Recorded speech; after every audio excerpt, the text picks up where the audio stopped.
We get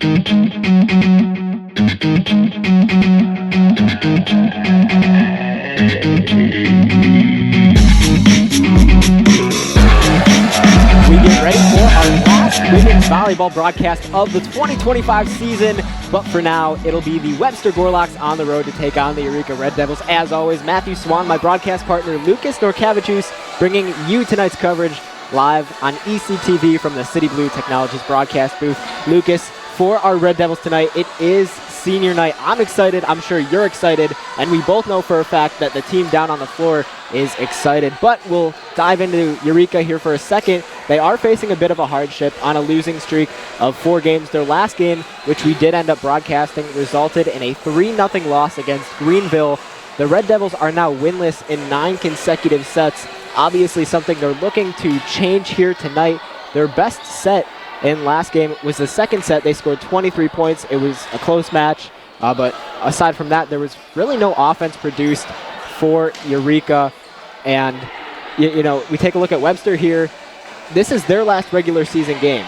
In their last match, they were on the road. They won 3-0.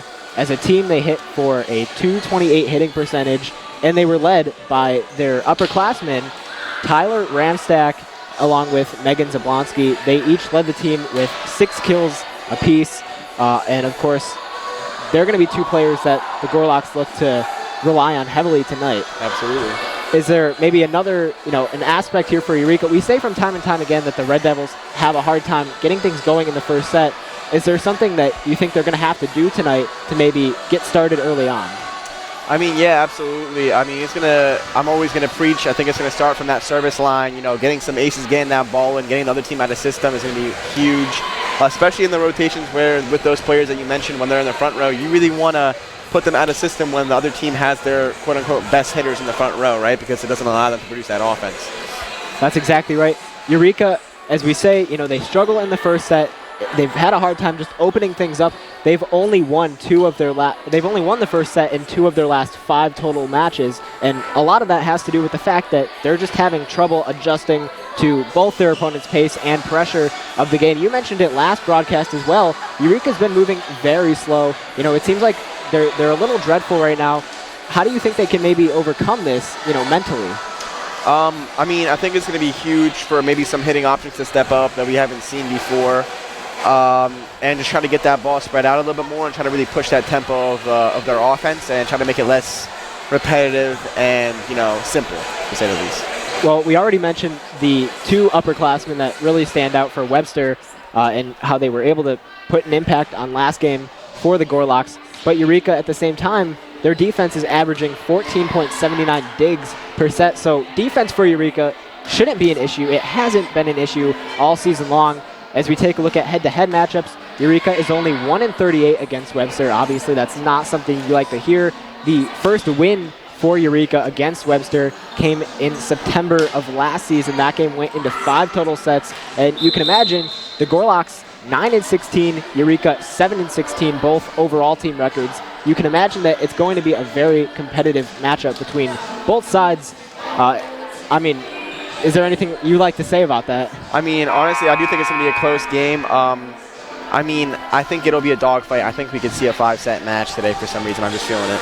Yeah, and like I said, the Red Devils have that little spark of motivation because of senior night. But that's all we have for you on the pregame side of things. Again, Matthew Swan, Lucas Norcavicius bringing you tonight's coverage right here on ECTV. Stay tuned. Live from the City Blue Technologies broadcast booth. Did you know toner powder is actually powdered plastic, and Americans consume 100 million pounds of it each year? Epson Workforce Enterprise AM series printers are powered by simple, smart, and clean precision core technology, doing away with waste-making laser printer designs and parts that end up in landfills. So you can experience less wasting, more saving. Your Epson Business First partner is City Blue Technologies in Peoria, Eureka College's official partner for sustainable printing. There's nearly 678,290,000 kids under 5 around the world.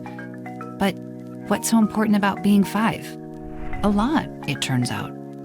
Children who live to age 5 are twice as likely to reach adulthood. That's why vaccines matter so much. For 40 years, Rotary and partners have delivered vaccines globally. Like here, and even here. Impressive, right?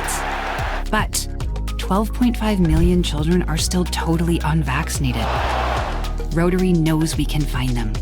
Because when Rotary and Indian vaccinators looked for families at bus and train stations, used motorbikes, and trekked house to house, they lowered polio cases by 94%. See, it can be done, and the results are worth it. Let's ensure that all children grow up safe from preventable diseases. Hey, boss. Okay? Yeah, I'm good. You sure? I said I'm fine.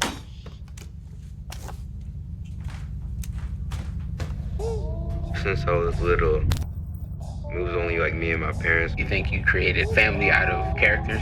Yeah, of course. I'm gonna take that and make it into a song.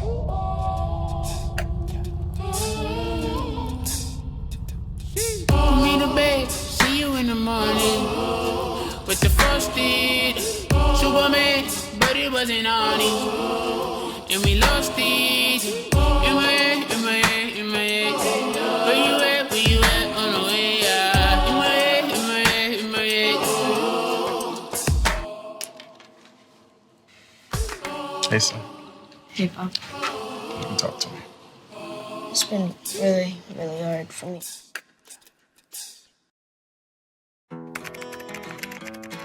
I think I finally found.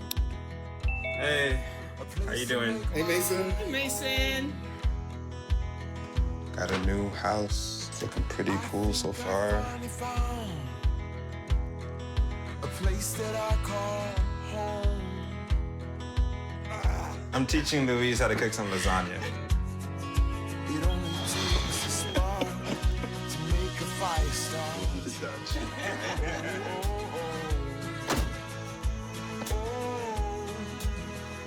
Thank you. Study, please.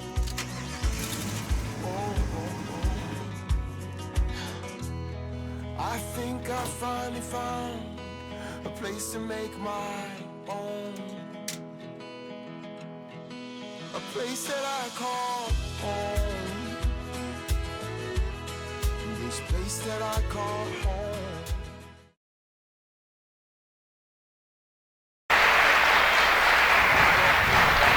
Franny is being accompanied tonight by her mother Jen and her sister Lottie. Franny's favorite memory as a Red Devil was beating Webster at home her junior year. So as you can see, down on the floor, the Senior Day festivities are currently going on. Brooklyn Shell, Claire Schaffner, is to always all down on the floor. We get to be here and play every day. Don't take it for granted. Ladies and gentlemen, number 17, Franny Heckman. Franny Heckman as well, all being honored. Our final senior from Arcola, Illinois, number 22, Hallie Ghana.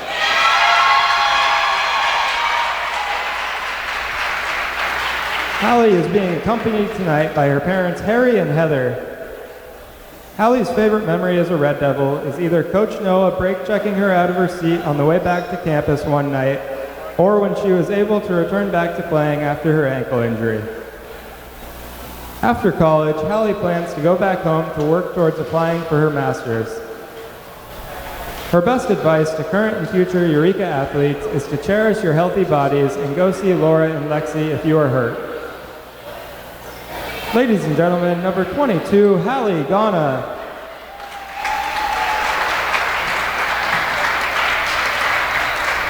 So there you have it, all four seniors, Brooklyn Shell, Claire Schaffner, Franny Heckman, and Hallie Ghana. 2025 Eureka Women's Volleyball Senior Class.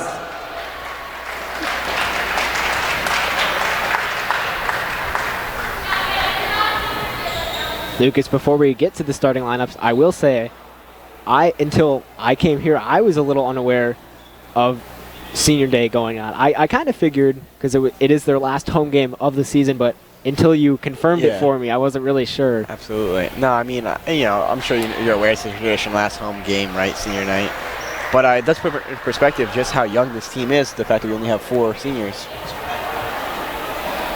We are going to take a quick break here, so stay tuned. Again, you're watching ECTV live from the City Blue Technologies broadcast booth.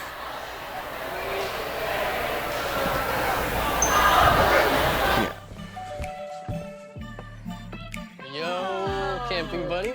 Okay, you guys ready? Dude, I thought you were driving. I thought you were driving. Oh, I never said I was driving. I definitely can't drive.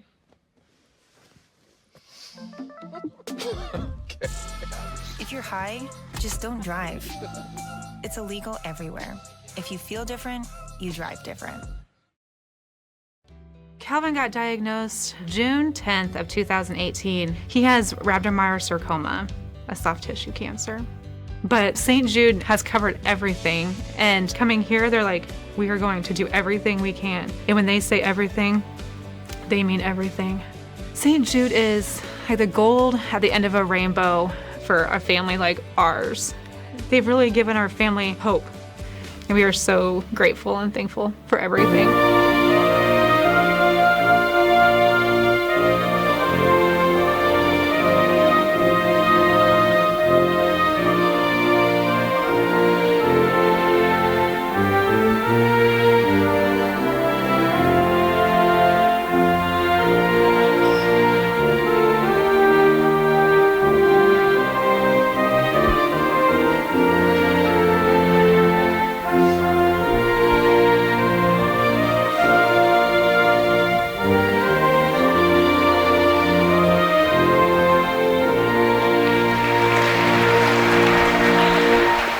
And now we'll send it down for starting lineups. Now let's meet tonight's starting lineups. First for the visiting Gorlocks. At libero, number 4, J.C. Lewis. Number 10, Catherine Rainier. Number 15, Ava Tarlos. Number 20, Kate Molesky. Number 21, Tyler Ramstack. Playing libero, number 22, Maddie Bach. Number 25, Megan Zablonsky. And number 33, Riley Watson. The Gorlocks are coached by Mary Graff and assisted by Luke Young, Emily Knowles, Jamison Stanton, and Jenna Rodriguez.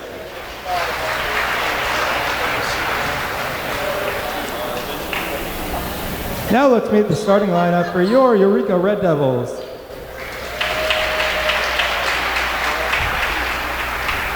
Playing libero, a sophomore from Wilmington, Illinois, number 2, Lexi Laramatis. A sophomore from Emden, Illinois, number 4, Chloe O'Donohue. A senior from Evansville, Indiana, number 5, Brooklyn Shell. Playing libero, a junior from East Peoria, Illinois, number 9, Tavin Miller. A senior from Delavan, Illinois, number 11, Claire Schaffner. A sophomore from Lincoln, Illinois, number 16, Alyssa Company. A senior from Abingdon, Illinois, number 20, Malia Nagel. And a senior from Arcola, Illinois, number 22, Hallie Ghana. The Red Devils are coached by Noah Ray.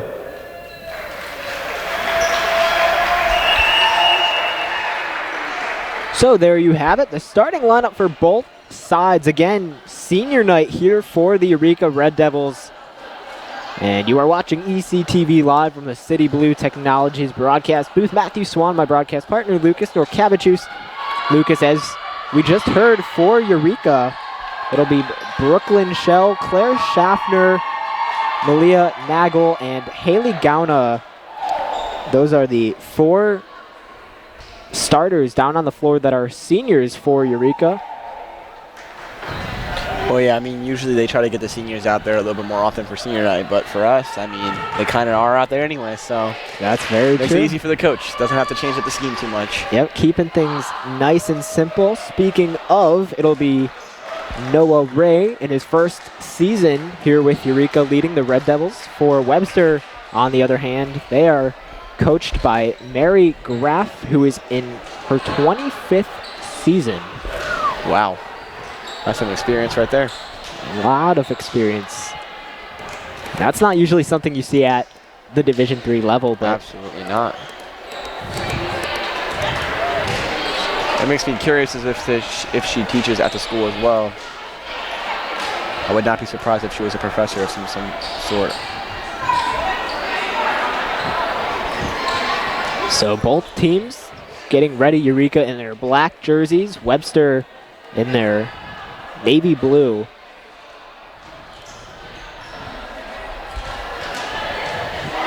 Looks like Webster will be the team to start things off here. There's the serve. Watson leading things off for the Gorlocks on the serve, and Webster will gain the first point of the night. We talk about it from time and time again. Eureka in this first set moves very slowly as they just have a hard time getting things going. They're off the contact. It'll go out of bounds. Eureka trails by 2 now.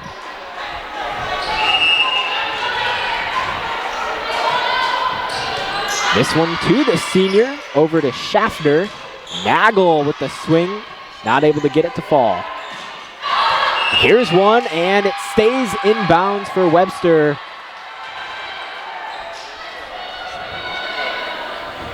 Three nothing now. That'll be their first team kill of the night. There's Schaffner over the middle. Gauna not able to get that to drop. And that time, right into the net. Molesky unable to do anything with that.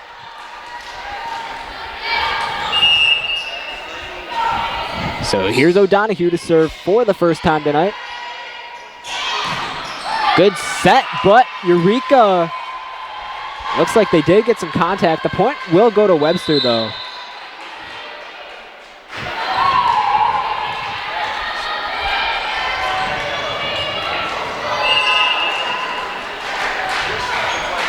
So here's the sophomore, Lauren Peterson. Left-handed serve. O'Donohue, now Schaffner. Shell with the floater, and she's going to be blocked at the net by who else but Tyler Ramstack.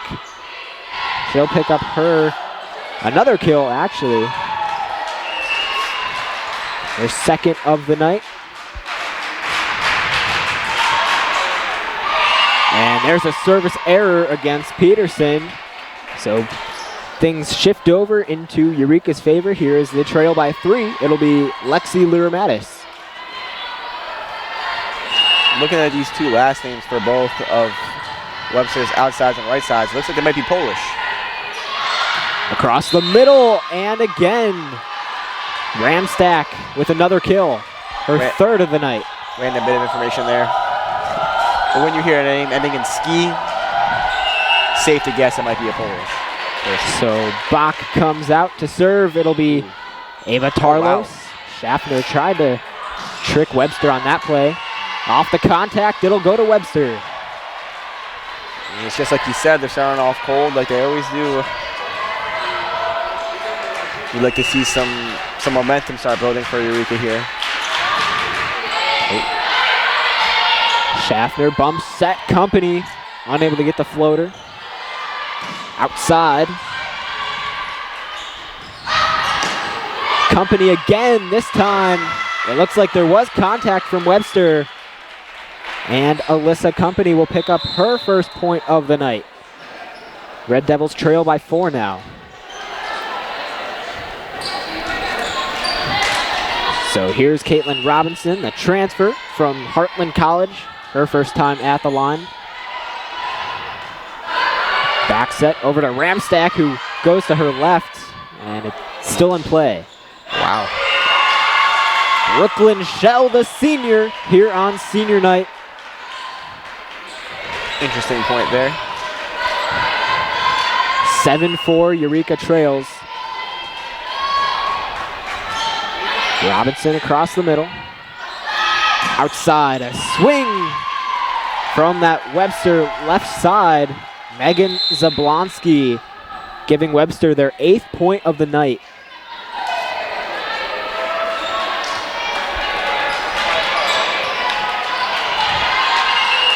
Well, I know it's early, Lucas, but how are we feeling about Eureka right now? What would we grade them here in this first set? You know, I want to make it very clear my grade doesn't reflect how good I think I am, right? I think I'd probably give myself a C sometimes as well, but I'd say a C.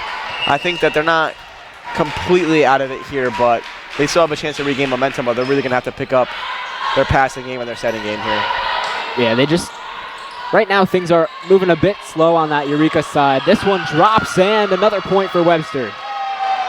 I mean, really what it's looking like is they're just not able to produce a nice in-system offense. I mean, even though some of the passes are in-system, the sets aren't exactly looking ideal. And or the hitter-setter connection just isn't there. There's just something isn't clicking so far. Yeah, and as you saw in that last play, they had trouble communicating and keeping the ball in play. This one falls past Shell. 11-4 Webster. That'll force Eureka to take a timeout here early on. We're going to take a break as well, so you're going to want to stay tuned here on ECTV live from the City Blue Technologies broadcast booth. Some school even do it. He makes fun of his friend who vapes. He would never try it. She's into soccer. She's on the honor roll. She's just not the type. No way. No way. No way. No way, my kid would never vape. Get your head out of the cloud. Today, nearly 8,000 kids will start vaping. Maybe even yours. Learn about the dangers at talkaboutvaping.org.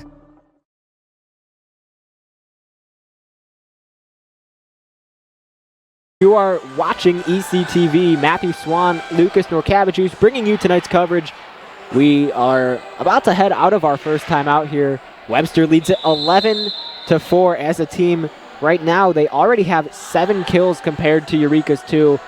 Again, I hate to sound like a broken record, but we go back to Eureka just not starting off really well in this first set. They're moving the ball very slowly, and that's allowing Webster to take advantage here and get an advantage against the Red Devils. Yep, you'd love to see a nice quick side out here and some good serves. There's company blocked at the front. That was Catherine Rainier for the Gorlocks, a member of the 18U Navy Rockwood Thunder team. That's a good route there by company, but it's a little too easy for the other team since they know she is the primary hitter. Yeah, and you have to think after a while, I'm sure these teams study film. Oh, absolutely. And company is one of those players on Eureka that you're going to study that film. Yeah, she frequently goes back to that front row. She's always trying to, specifically on that part of the floor, knock it down. And I'm sure that's something Webster's been able to catch on to. Sure. I mean, I'm sure they know what her tendencies are, you know, what plays they'd like to run out of specific rotations and systems. So here's Brooklyn Shell at the line. Back set, floater, and a kill for Megan Zablonsky. She picks up her second of the night.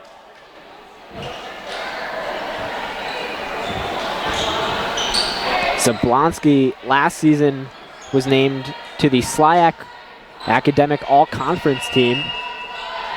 She's Academic All-Conference, wow. She's now in her junior year. Impressive. I don't see myself being on any of those anytime soon. That time the serve is long. Eureka gains a point. They're 7th of the opening set. They trail by 6. To be completely honest, that could have been called in if they really wanted to. That was pretty close. Yeah, we've seen a lot of those calls, especially against in that Greenville game. Oh, yeah. There were a lot of very questionable calls. Here off the hands of Caitlin Robinson. And out of bounds, Webster extends and doubles their lead. I did always find it very interesting that we're allowed to, I mean, we have basically 2 Eureka men's volleyball players down there officiating the game. I always thought that was very, very intriguing. Another service error against Webster. Eureka down by 6. Seems like you can definitely have a little bit of bias involved, but.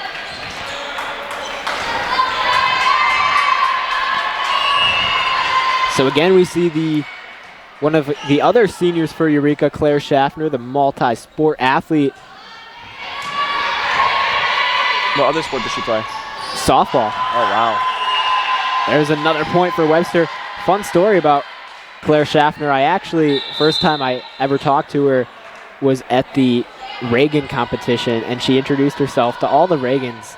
And that's when I played baseball. Oh, wow. Yeah, and she was like, yeah, like I'll see you guys playing baseball. Unfortunately, I don't play anymore, but... Well, baseball players, softball players do transition well into volleyball, so I'm not surprised she's made a career out of her opportunity playing volleyball. Oh, what's up? Vang dives, and Schaffner tried to keep this one in play. Unfortunately, Eureka unable to do so. Again, Webster doubles their lead here. This is still a hole they can get out of, but again, I mean, I haven't seen anything showing that they're going to... There we go. That time off the hands of Miller.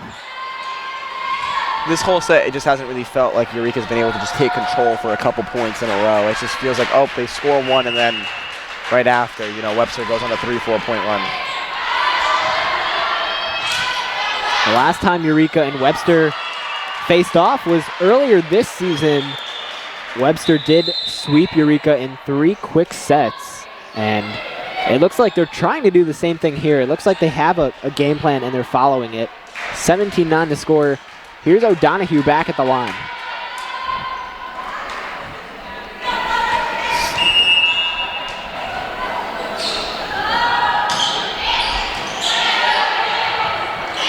Outside, the swing and the kill.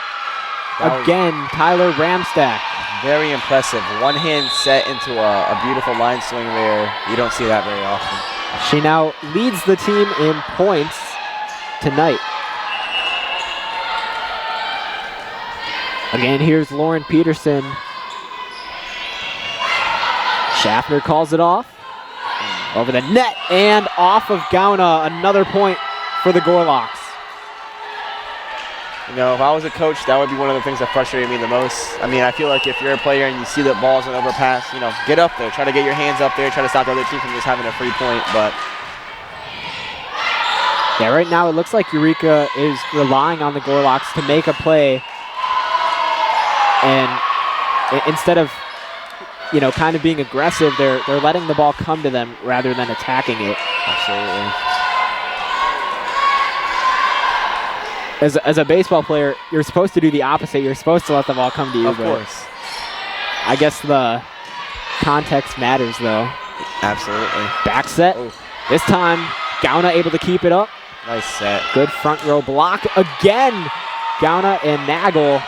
This time it gets past. Schaffner keeps it up, and more miscommunication between Shell and Miller for Eureka. That'll give the Gorlocks their 21st point of set number 1.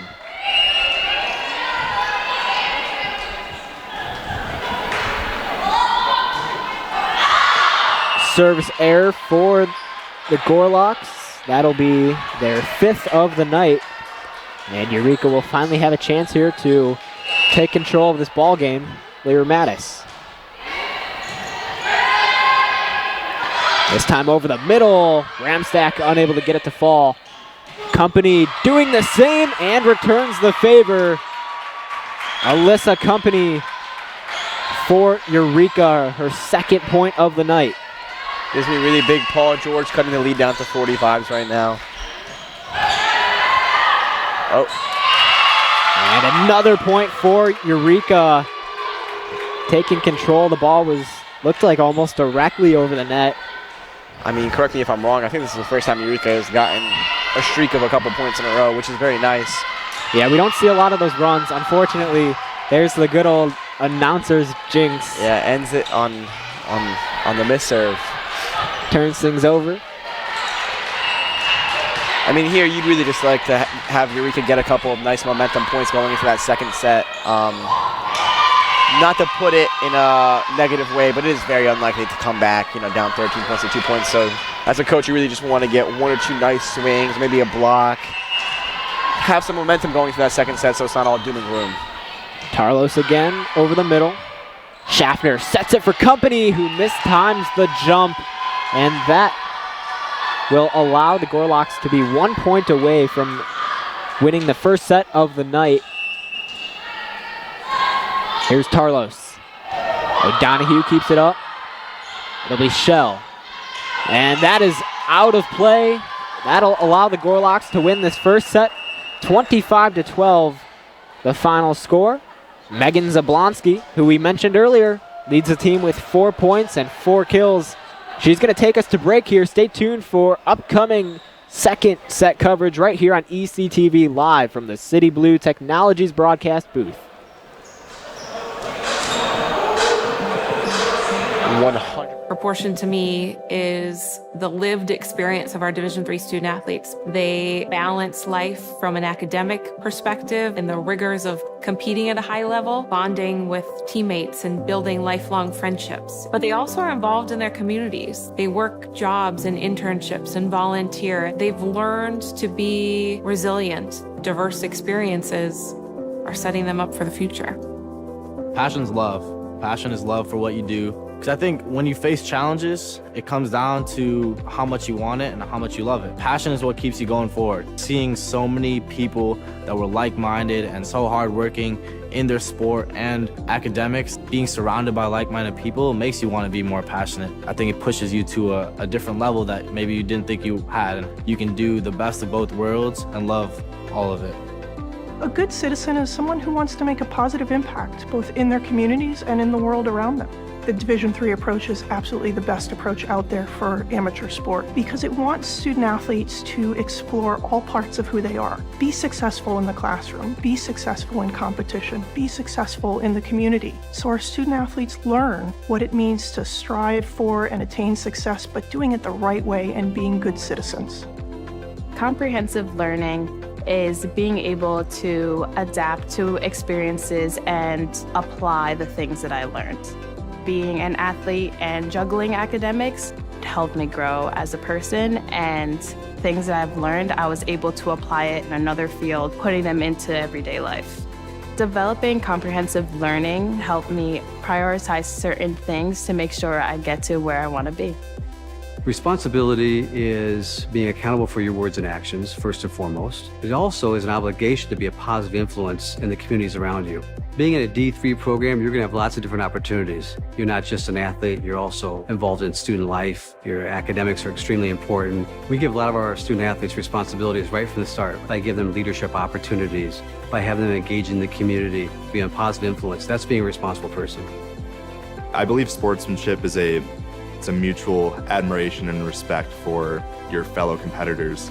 We all go through a lot to reach the point where we compete against one another. It's important to realize that. So once we're finally on the field or on the court or on the starting block, we look at each other as fellow human beings and not just competitors. Being able to recognize the hard work that other athletes are putting in creates a more positive and inclusive environment. We welcome you back into the City Blue Technologies broadcast booth for the very beginning of set number 2 here on ECTV Live from the City Blue Technologies broadcast booth. Webster was able to take the first set. Unfortunately, Eureka continues the trend of not picking things up aggressively in that opening set, but you can't, it's hard to really fight against a team who's hitting for 650% in the very beginning points of this game. Of course. A really good way to look at hitting percentage is actually to kind of correlate it to baseball, right? If you're batting 650, I mean, dude. You're an all-star. Yeah, more than an all-star. I mean, you're having a season to remember, right? Yeah. So, and right now, we're batting 0-0-0 for the Eureka, which is not exactly ideal. So you definitely like to see them slow their offense down a little bit. This time it's Caitlin Robinson to kick things off, and Eureka will gain the first point of set number 2. Hershberger, strike one, mistimed her jump. Let's hope to see Eureka keep up the momentum, and a service error against Robinson. So each team tied at 1 apiece.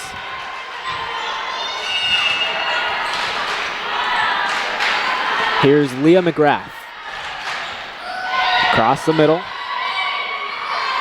To the left side, Nagel unable to get it to drop. There's a big swing. Shell, the senior, is there.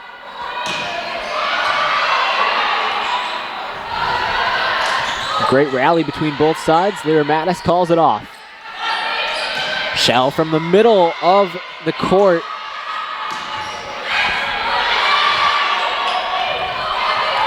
Ooh, wow. Nearly a high IQ play there from Robinson. This one gets past Brooklyn Shell. Webster takes the lead here in set number 2. I don't know if you saw that, but it looked like Megan Zablonsky was actually reading that setter dump. It was almost like she was pointing back before it even happened, letting her defense know that it was coming, which, if she was doing, is a very high IQ play. Here's Nagel again on that left side.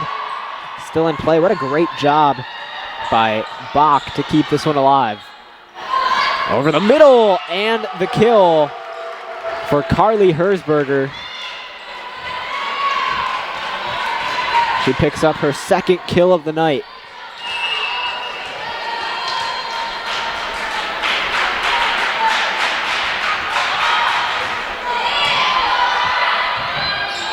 Over the middle, tipped, and was it deflected? Waiting for a call. This will go to Webster. So they extend their lead here in set number 2, now up 4-1.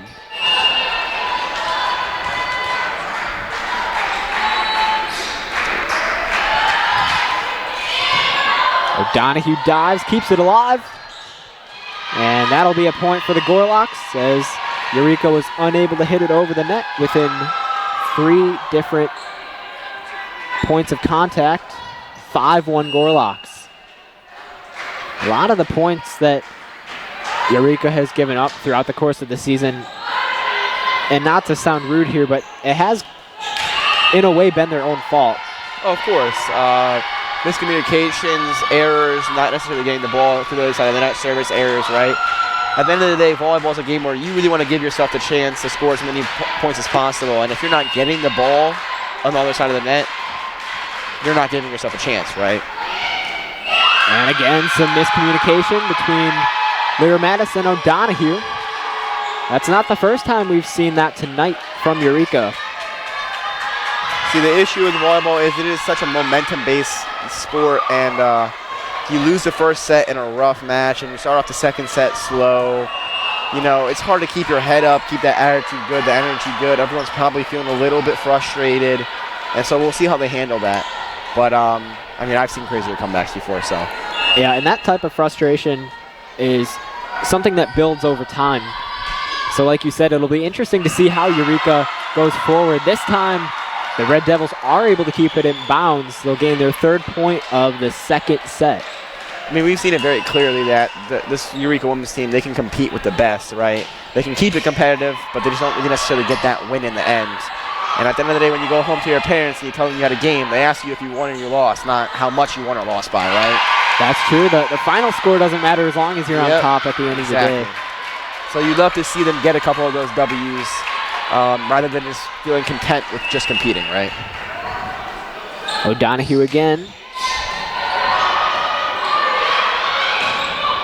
Great block by the front line, Haley Gauna, and she will pick up another kill. That'll be her 2nd of the night. Eureka down by 2. Outside, Ramstack gonna have to hit it over. Good job by Robinson to keep it in play. What a set. Floater, Robinson again dives. Unfortunately, 3 hits for Eureka. That'll be a point for Webster. And they extend their lead once more. The effort from Eureka right now is fabulous. They're just having a hard time getting the ball back over the net.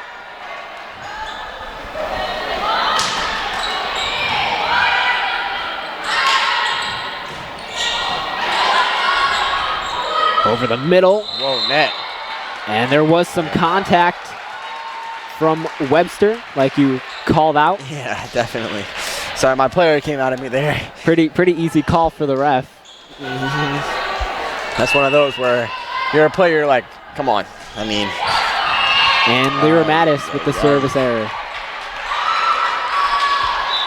They get one good thing and it gets taken away. Yep.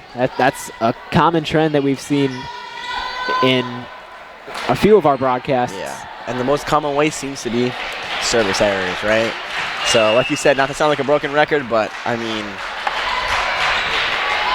it's hard not to. Absolutely. Over the middle, Company with the floater. Good job by Lewis to keep it in play. And the ref tried to get out of the way. Unfortunately, I don't think he was fully able to. That'll be a point for the Gorlocks. And I do want to make it clear, I'm not exactly actually the best server on our team. I do have a pretty bad serving percentage as well, so I can honestly take a few from what I like to say on broadcast. Yeah, it's definitely a lot easier said than done. For sure, yeah. I always say, you know, it has to be easy playing volleyball, but I've never actually tried it. I feel like if I got down on the floor, it wouldn't be as easy as I think, but it's one of those things where it's just some of the movements are just really hyper specific, just like baseball, where, you know, swinging, the idea of like swinging a bat. I mean, it doesn't matter how athletic you are, how good you are at sports. If I put you in the box, in the cage, and, you know, I have someone pitching 85 at you and you've never seen 85, you're going to get struck out, right? Yeah. It's just how it's going to be. But I don't think volleyball is necessarily inherently difficult. I just think the fact that all of the motions are very foreign makes it a little bit difficult in that aspect. Yeah, it's also a much faster-paced sport. Absolutely. Really makes it hard for teams like Eureka, who are struggling to begin with, to stay competitive. This time, the Red Devils gain another point, down by 3. Yeah, hopefully come men's season, you're not over here saying, wow, Lucas needs to get a serving percentage up. That would be pretty rough. I'll be your biggest fan with the cutout of your face. Absolutely. Schaffner over the middle. Get a low with the set and into the net off of the hands of Zablonski. Get a little pre-recorded message I'll record before the game so you can still have me up here. You'll have to predict the outcome of the game. No, all I'll say is, you know, I heard Eureka has this one really good player. His name is Lucas. I don't know if you guys have heard of him before. Here's Schaffner again. Nice serve. Set left side. Lyra Mattis is there. And not much Shell can do about that. Another point for Webster, 11-8. And if that's beach volleyball, she gets there because there's no ref stand. So that's true. There's been a few times I definitely almost ran into that, forgetting it's there. See if they can get a quick side out here and close the gap even more, because Eureka's getting their stuff together right now. It's looking better for sure. Only down by 3 outside. Company unable to get it down, but Lyra Mattis was there. Back set, miscommunication, and it'll go out of bounds. I believe that was off of Folenkamp. So Eureka down by 2, slowly making their way back into this game. Or I should say set. Still have to win the set. Here's Brooklyn Shell. Nice serve. Slam still in play, and no, it'll be a point for Eureka. Rainier unable to get the kill. Those are some odd calls, because you could really argue touch or no touch depending on how you really feel like calling it, because it's just such a quick contact.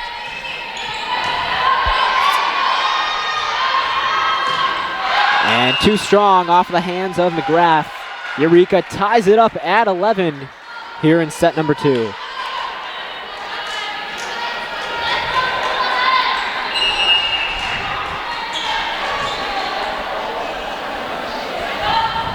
Well, the last time we looked at Eureka's hitting percentage, it was at 0. Now it's in the negative, so in that aspect, they haven't really gotten better. But, I mean, look at the scoreboard, only down by 1.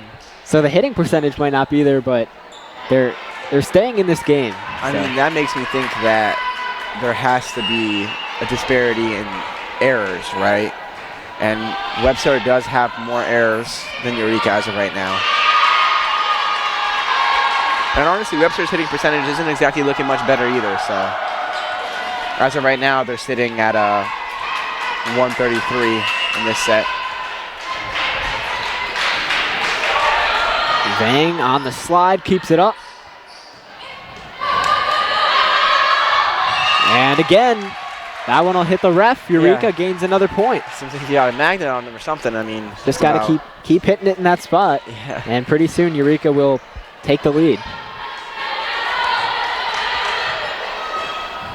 So it'll be Alyssa Company to serve, hitting 157% coming into this game. Some laser across the middle. Yeah, what a serve there. What a set. Left hand and no good from Follenkamp. Again, Eureka finds a way to tie it up here in set number 2.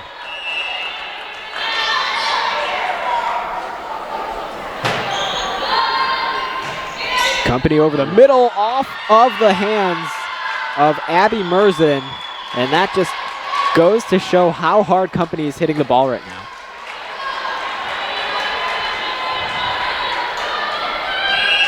Merzin had no real chance to play that ball.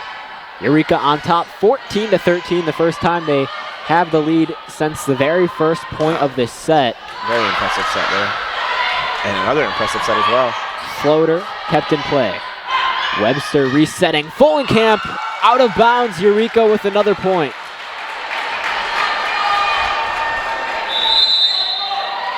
And Webster is forced to take a timeout. So, Lucas, like you said, they're only hitting negative 0.222% right now, and that'll cause them to talk things over. Stay tuned for more second set coverage right here on ECTV, live from the City Blue Technologies broadcast booth. Did you know Such a toilet weird powder sport, is man. actually powdered plastic, and Americans consume 100 million pounds of it each year? Epson Workforce Enterprise AM series printers are powered by simple, smart, and clean precision core technology, doing away with waste-making laser printer designs and parts that end up in landfills. So you can experience less wasting, more saving. Your Epson Business First partner is City Blue Technologies in Peoria, Eureka College's official partner for sustainable printing. We welcome you back into the City Blue Technologies broadcast booth. Matthew Swan, Lucas Norcavicius bringing you tonight's coverage. Lucas, you were explaining to me volleyball's a weird sport. Yeah. And right now, Eureka hasn't been able to increase their hitting percentage over 0 this entire game. Somehow, though, they are winning here in set number 2. Yeah. It goes to that mentality of they might not be hitting well, but they are getting the ball onto the other side of the court, and as we're seeing, Webster's just making more mistakes now, right? So volleyball is one of those sports where you really don't mind the other team having the ball if you can just get it to them, because they might mess up, right? Yeah, Eureka has been relying heavily on Webster's mistakes. Absolutely. Hopefully, though, they're going to start to take some control moving forward. Here's Company, too strong. Well, it's as simple as volleyball is one of the only sports where indirectly not scoring a point gives the other opposing team a point, right? So, I mean, in basketball, you never want to give the other team a point, because if they mess up, they don't give you 2 points. Very true. Here for Webster, it'll be Watson again at the line. Vang just keeping it in play. Ooh, great block from the front line. Double block for Webster. Another dive. Some teamwork on that. And this time, another point for the Gorlocks. So after the timeout, they're able to tie it back up at 15.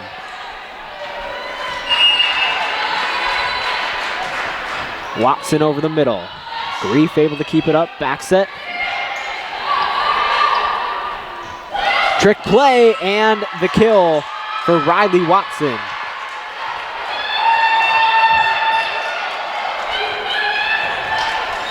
Watson was another one of those players for the Gorlocks who was named to the SLIAC third team all-conference.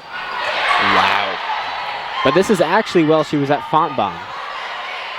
So she did change schools, but remained in the SLIAC. A kill for Bree Dixon. Eureka ties it back up.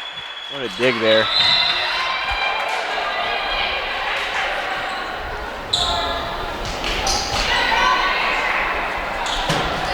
This is looking like a much more interesting ball game now.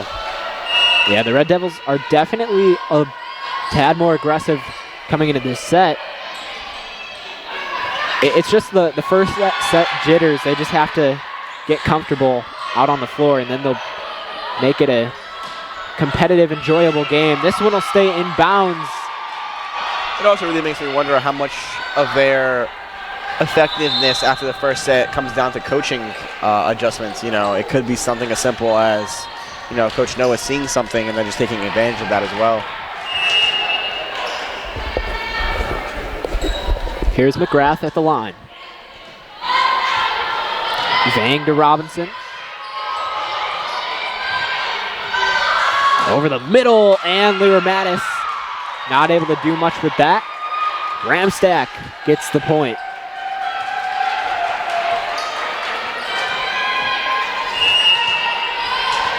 It's been a very back and forth set, but all of a sudden the Gorlocks up by 2. Outside, Grief. This time on the swing, it's Zablonsky with the kill. And she just continues to battle with her teammate Ramstack for the team leading kills. Just like we highlighted in the pregame, they were going at it last game too against Hannibal LaGrange. They both had 6 kills in their win. This time they'll turn things over to Eureka, who now are down by 2.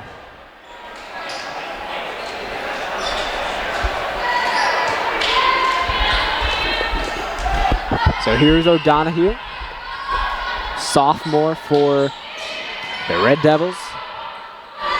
Left side, the slam, and another kill for Megan Zablonsky. She now has 7 points tonight. It's probably hard to tell from whoever's watching at home on the broadcasting, but she is up there. She is flying through the air. Over the middle. Nagel hits it long, and Webster now 21 points. And another timeout here for Eureka. We're going to keep things here, though. 21-17, Webster on top here in set number 2. As a team, right now they're hitting for 326. That is across both sets up to this point. This set alone has been the most competitive we've seen tonight. Unfortunately, though, Eureka is starting to lose control on the direction of this ball game. That is a difficult thing. I mean, when you're a team that's, at the very least, based off the first set, playing as the underdog going to the second set, you know, it's a lot of pressure for you to maintain that closeness, maybe even the lead when they had it for a little bit, and just stay there.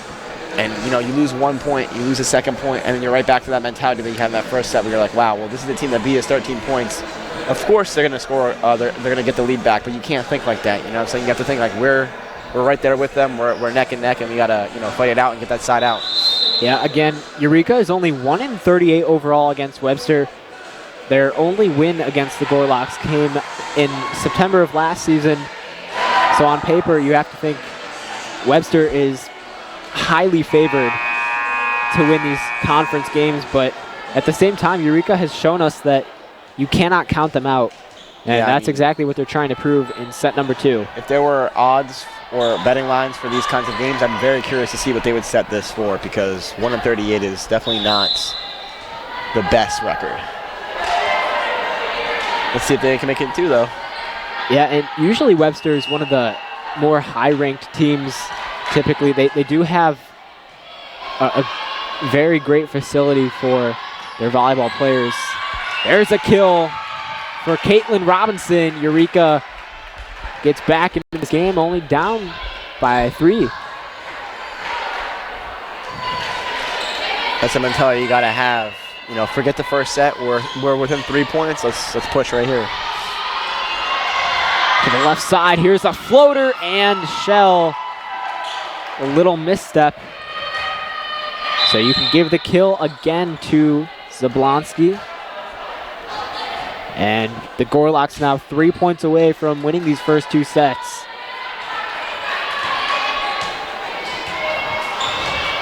So to serve, it'll be Bryn Peloquin, a 7-year member of the First Alliance Volleyball Club, over the middle to O'Donohue. Company with a lot of height on the jump, unfortunately not able to get it to fall. Left hand from Watson, and O'Donohue a little short on the deflection, 23-18.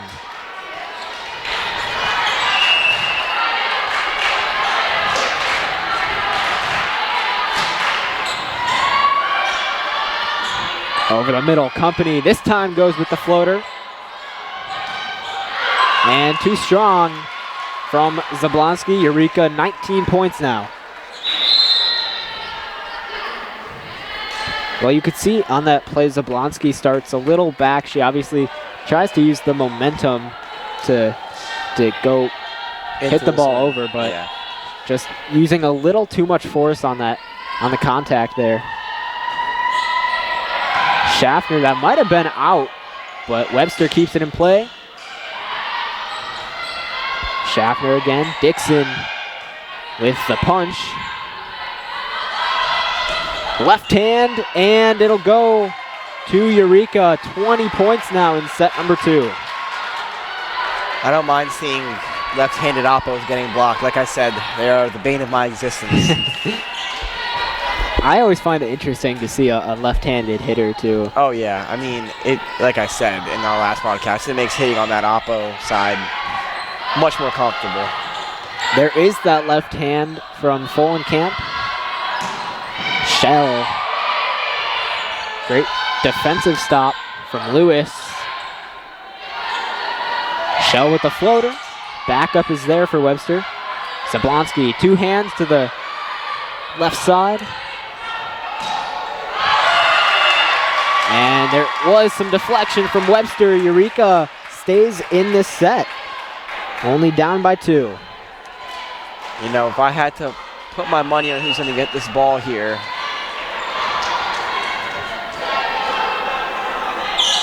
I'd say they're going to run a route in the middle.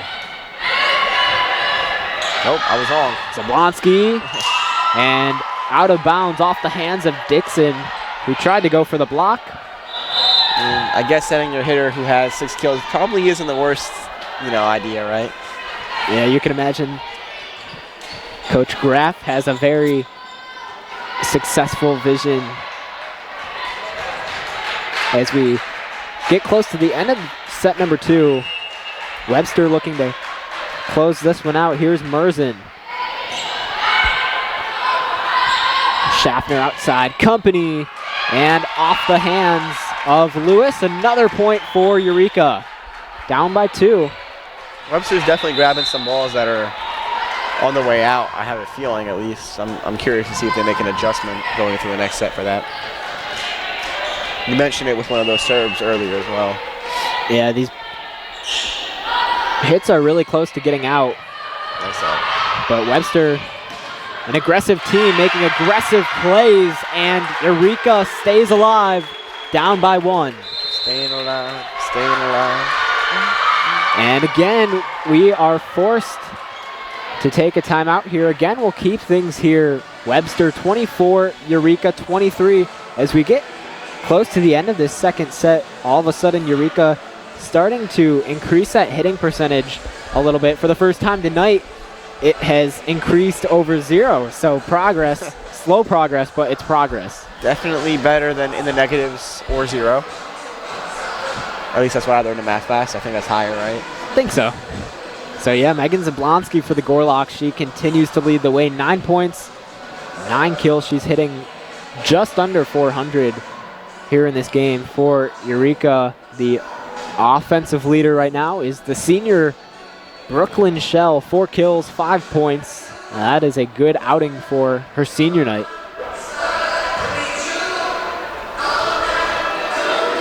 And as you can see, Webster right now just going over what their game plan is for the conclusion of set number 2. They're 1 point away. And Eureka is 1 point away. Obviously, you have to win by 2 in each set. What do they call it in volleyball? Is it considered overtime? Is that if you go if you're 5 sets? If you go like past 25?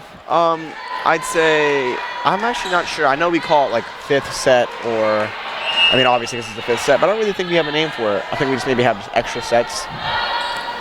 I call them the stat padding sets. Webster looking to close it out, and Eureka ties it up at 24. Again, coming out of the timeout, they are very aggressive. Here's Brooklyn Shell, the offensive team leader in this game. Over the middle. They go to the left side, tipped, kept up. Shell again blocked, but Eureka still in play. Great rally. And Company with the right hand able to knock it down. Eureka 25, Webster 24. One more point for the Red Devils. Webster's front row looks a lot weaker when they don't have their main hitters in, so let's see if they can get out of this. I was going to say they look coming out of the timeout like they're playing a little different as well.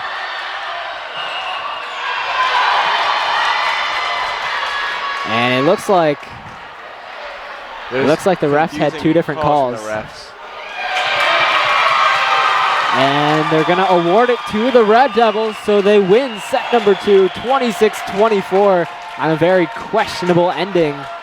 But it works out for the good guys, so each team one set apiece. We're going to take another break. Stay tuned for set number 3 coming up right here on ECTV, live from the City Blue Technologies broadcast booth. Did you know toner powder is actually powdered plastic, and Americans consume 100 million pounds of it each year?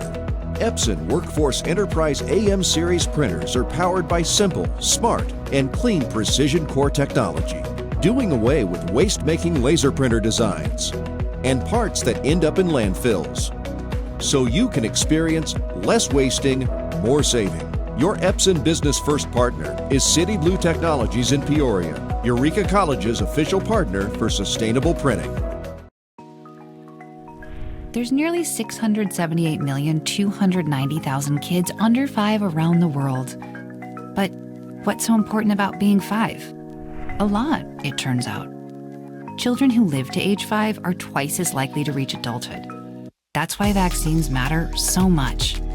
For 40 years, Rotary and partners have delivered vaccines globally. Like here, and even here. Impressive, right?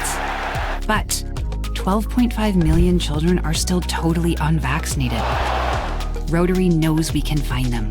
Because when Rotary and Indian vaccinators looked for families at bus and train stations, used motorbikes, and trekked house to house, they lowered polio cases by 94%. See, it can be done, and the results are worth it.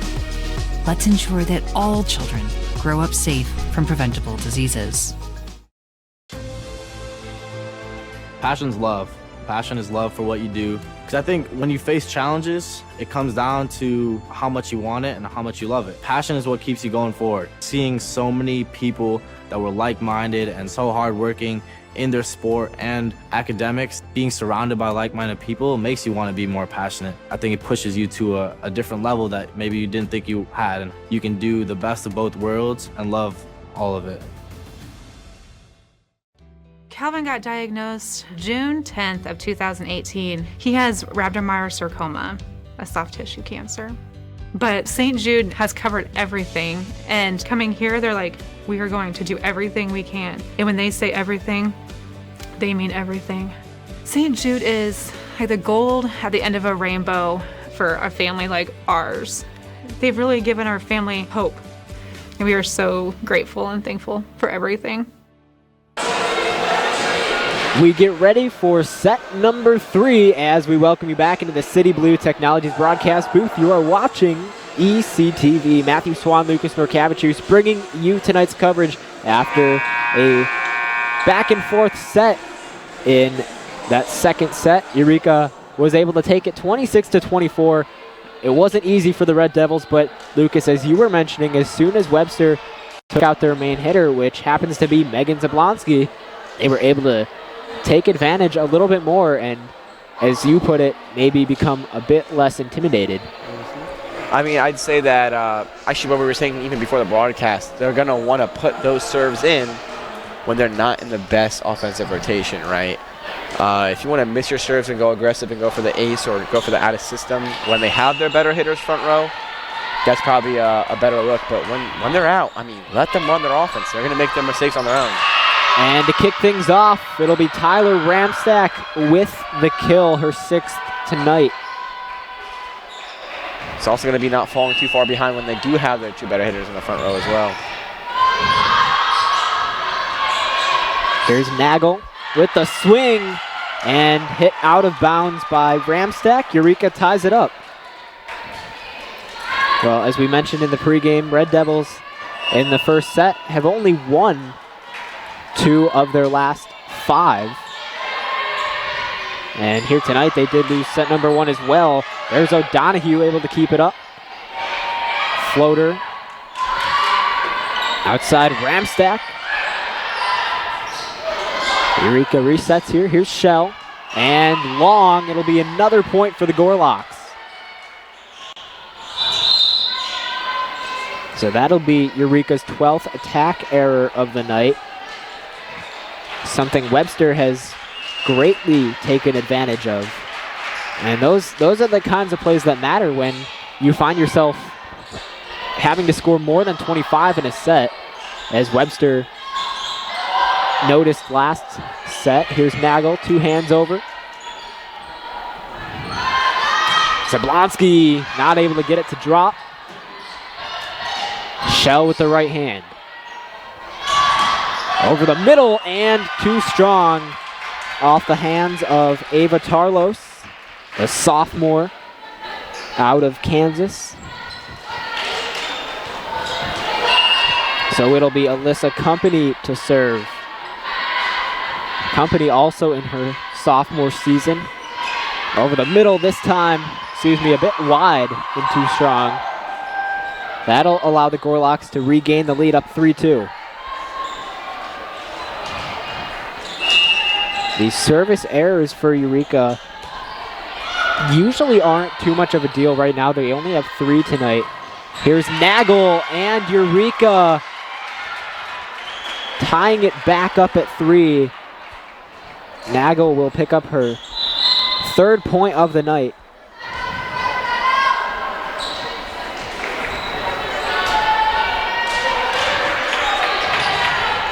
And it looks like it'll be Claire Schaffner to serve.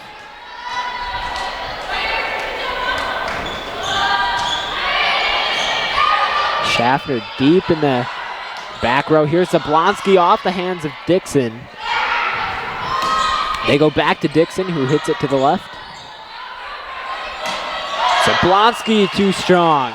And Eureka gains the lead for the first time here in set number 3. Right now, Lucas, it looks like both teams are just exchanging errors, attack errors. Very sloppy game, but 2 aggressive teams going head-to-head. Over the middle, a swing. O'Donohue with a great dig. Lera Mattis calls it off. Watson outside. Zablonski with the swing, no good. Ramstack. Schaffner sets it for Gauna, and Gauna picks up the kill. That'll be her 2nd of the night. That's who I'd like to see them get involved a little bit more. I feel like so far both teams are really trying to run it pin to pin. I think both teams might have some opportunities to get some free points through the middle just because I don't think either team is really prepared for that. Good serve by Schaffner. Ramstack again. O'Donohue is just killing the Gorlocks on defense right now.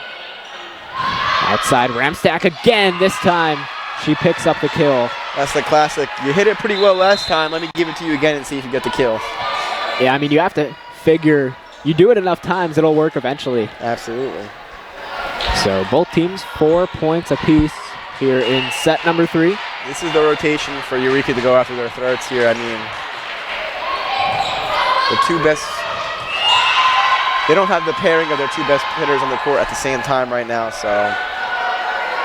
Webster picked up the first set. Eureka won set number 2. And here in set number 3, Webster currently up 5-4. Here's one right into the net. And again, the Gorlocks turn things over.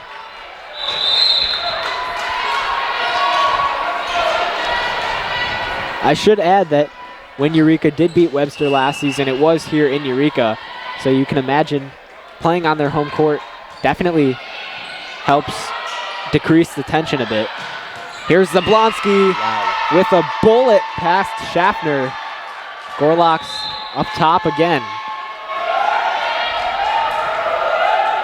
My apologies. Now is a rotation for them to go after their throats.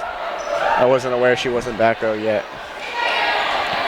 So it'll be Zablonski to serve, hitting .389 tonight. Schaffner backsets Dixon with the swing, and it's long. But it was definitely a touch there. There was some contact from Webster, so Eureka will be awarded the point. Both teams tied up at 6. Here in set number 3, it'll be Lexi Lira-Mattis to serve.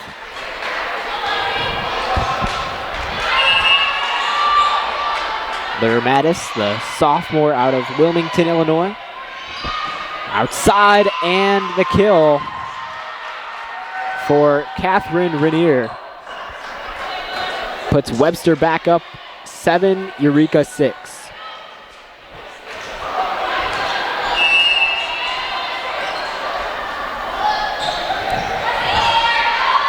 Lira-Mattis dives, Schaffner keeps it in play. Company. Back set, there's Dixon. And too strong off the hands of Griff. So Webster extends, now up by 2. This up ref is an interesting one. I think he's mistakenly called that wrong about 4 times so far today. The down ref is seems to have had enough of it, actually. And there's Lira-Mattis and Vang colliding with each other on the play. Webster extends.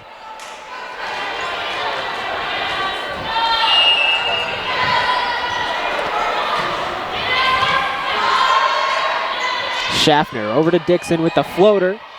Great job by Bach to keep it alive.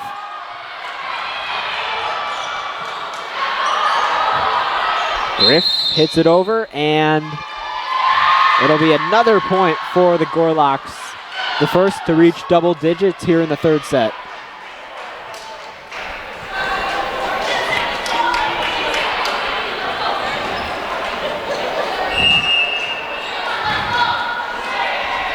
So again, here's Bach. Company pushing with the right hand, off the hands of Zablonski. It'll go out of bounds. Eureka, 7 points here in set number 3.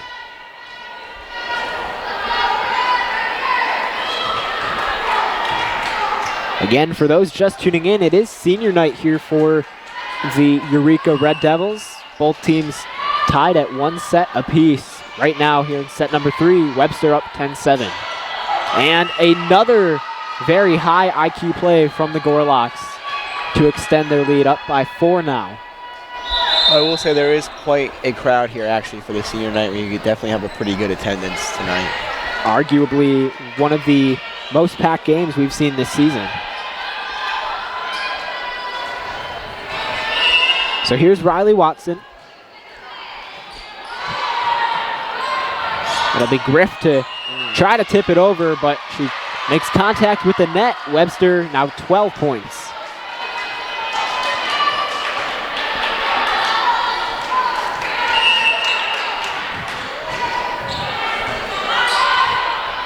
Robinson over to Company. And out of bounds off the contact from Webster. Eureka back into this game, only down by 4.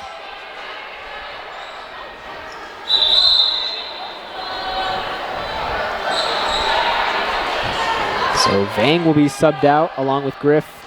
O'Donohue comes in. And she will be the one to serve. Looks like there was a little extra force on that serve. And again, some miscommunication between Lira-Mattis and O'Donohue. Gorlocks lead it by 5.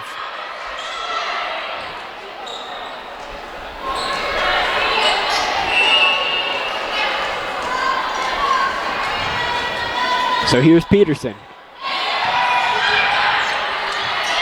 Company with the floater.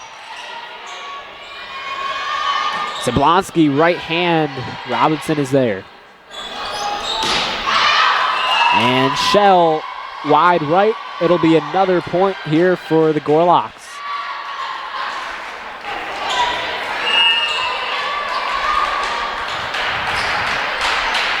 Lauren Peterson, the server, hits it long. She recorded 56 digs, 10 assists, and 1 kill, all in 27 matches last season. I mean, Eureka did come back from a bigger deficit than this in the second set, so this game's definitely not done yet.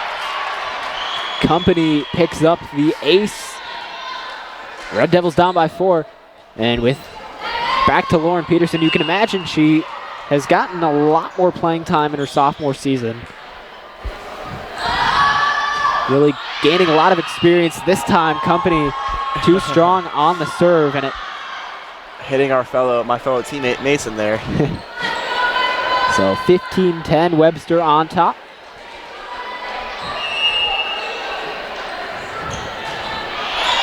O'Donoghue keeps it alive. Lyra Mattis across the court to Shell. Zablonski.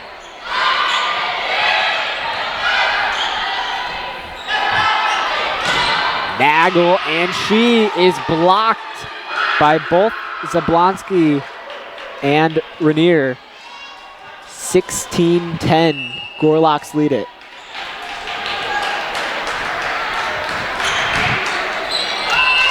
And another service error for the Gorlocks. That's their 10th of the night. Real interesting team name there, Gorlocks. I don't think I've heard of a college team with that name before. I definitely heard Devils before. I haven't until I got to Eureka. Interesting. Gorlocks. Learn something new every day. Yeah. Curious what that even stands for, actually. Great defensive stop there by Webster to keep it alive. Nice set. Here's Zablonski, and O'Donoghue did all that she could. I mean, I gotta say, as a player, this is some very, very impressive offense I'm seeing. I mean, out of system, in system, bad set, good set, just producing offense on every level. Well, would you be surprised if I told you the Gorlocks were expected to come in 3rd in the SLIAC? Right now, they're actually 5th. Wow. Yeah, really good team. They look like a really good team, but maybe not producing the results that they want. Yeah. But they are going to take another timeout. Again, we'll keep things here.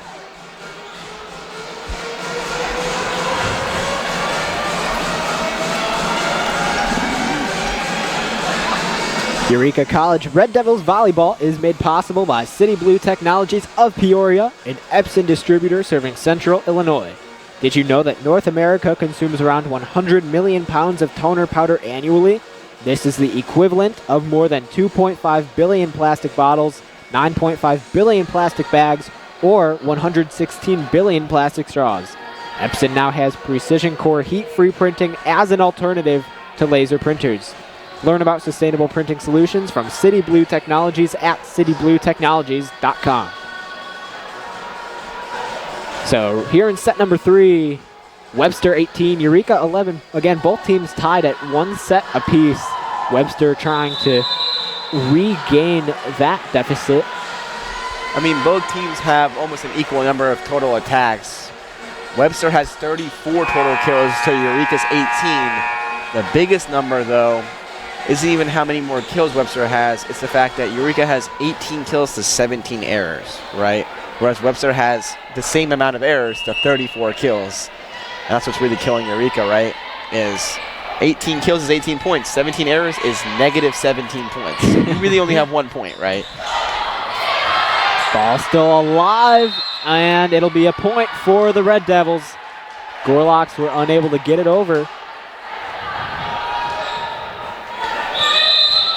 And you can maybe tell on the play there was some confusion from J.C. Lewis after the play. But Either way, it'll be a Red Devils point. Here's Brooklyn Shell. Over the middle, there is Lewis. Right hand from Stanford. Schaffner over the middle, and Gauna with the kill.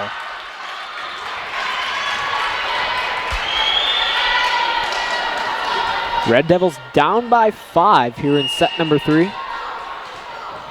Trying to keep their hopes alive. There's Zablonski. Right hand. Good stop by Dixon.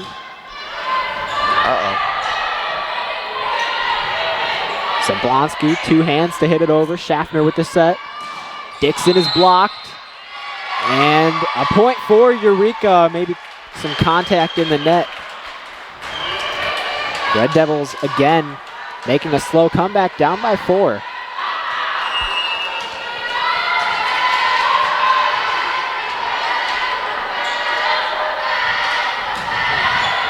Good serve by Shell. Lewis wanted it. Instead, it'll be an attack error for the Gorlocks. They really got to get out of this rotation, huh? Yeah, nice little 3-0 run here for Eureka.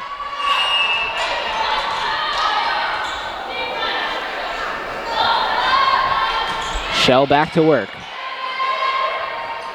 Trick play this time. The Gorlocks catch Eureka napping. What are they, 3 for 3 on that? 4 for 4? Yeah, it's worked every time they've decided to go make that kind of play. I mean, I've always felt, I am just getting into the indoor world right now, but whenever I watch the games, I always just kind of felt like that's a free point, right? I mean, you got to be able to get that at least once or twice in a game, but maybe I'm wrong. Yeah, and you'd be surprised. A volleyball court, it doesn't look that big. Oh, it's big. But yeah, when you get down on the floor, there's a lot of space. I mean, to put it in perspective, we have an approach, and it's 3 steps. But it's 3 really, really, really big steps, and that's the last 3 steps of your approach to go hit the ball. So you're really expected to take about 5 steps. And that's just for me to hit the ball. So, I mean, you got to have a decent amount of space. So the Gorlocks 5 points away from winning this 3rd set. Here's Zablonski to serve. Griff keeps it in play. Schaffner back to Griff. And a nice block there from the middle hitter, Catherine Rainier. Again, that will force the Red Devils to take a timeout. Webster 21, Eureka 15. Again, we'll keep things here. Typically, what we've seen from this game, Eureka usually, and throughout the course of the season, Eureka usually starts off really strong coming out of the timeout. So hopefully they can continue that trend and pick things up as we continue this 3rd set. But right now, again, just in that state of playing at a very slow pace, only hitting 13% right now. That hitting percentage has just been spiking up and falling back down. Well, in that span, since we talked about it, they have gotten, I think, 2 more kills. But with those 2 kills, they still got that 1 error, right? They're going to have to play a really, really clean game if they want to be able to get back here. Yeah, and that's something the Red Devils struggle with quite frequently. 19 attack errors for Eureka, 5 service errors. Well, I mean, Webster isn't much better. They have 10 service aces. That's all fine and dandy until you compare it to their 10 service errors. So that's true. Don't let the scoreboard fool you. Both teams are playing pretty equal right now.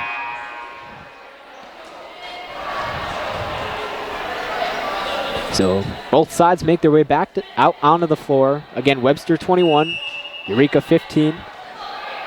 And Zablonski will pick things up where she left off. Schaffner will have to hit it over. Perfectly set for the sophomore Maggie Stanford. And Webster extends up 22-15.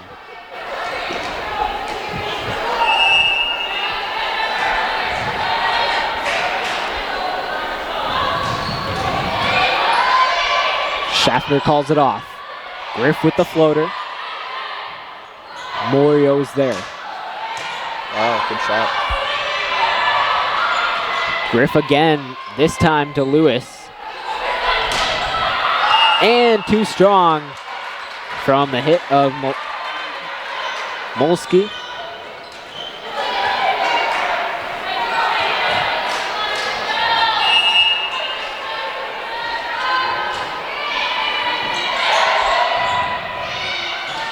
Back set again. This time, Rainier. I mean, I'm seeing some deja vu here. This is exactly how Eureka came back in that second set. Yeah, it's just unfortunate that they wait so long to do it. I mean, I'm not sure how much this has to do with Eureka or how much it has to do with Webster's rotation. If we pay attention, we see two people are not in the front row. And I think it's definitely having an effect. Back set. Again off the hands. Stanford tried to get it to fall, and Webster does end up extending. Yeah, they're going to need to get this ball right back and get right back on that service line. So to serve now, it's Maddie Bach, the junior out of St. Louis, Missouri. And a contact from Griff. Deflected out of bounds. Webster now 1 point away from taking set number 3.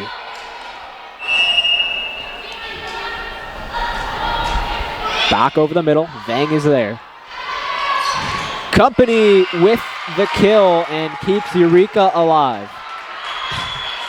Being the server when the other team has 24 points is easily one of the, not necessarily nerve-wracking, but definitely tests your mental strength.